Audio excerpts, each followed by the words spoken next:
みんな怒ってる？今日はこのターメリックっていうね、カレー粉なんかに入っている香辛料があるんですけど、焼きそばとターメリックを使って魔法をお見せします。フライパンに水を入れ、沸騰したら麺を入れてよくほぐします。麺が柔らかくなったらカレー粉を入れます。しばらく混ぜていると、まるでケチャップを入れたかのような赤い焼きそばになりました。いただきます。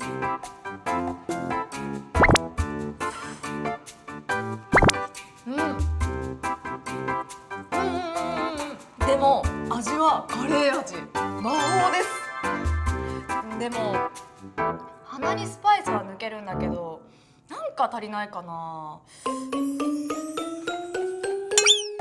次はこの赤い焼きそばにウスターソースを入れると、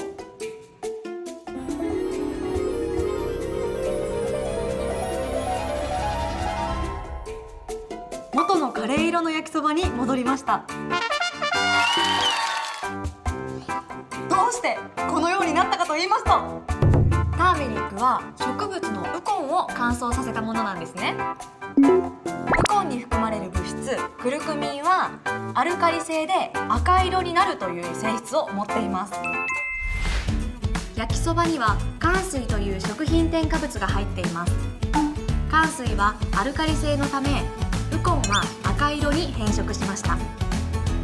そこに酸性のソースを入れることで、焼きそば全体がアルカリ性から中性となり、元の色に戻ったのです。皆さんもぜひお家でやってみてくださいね。それではまた次の動画で楽しみに。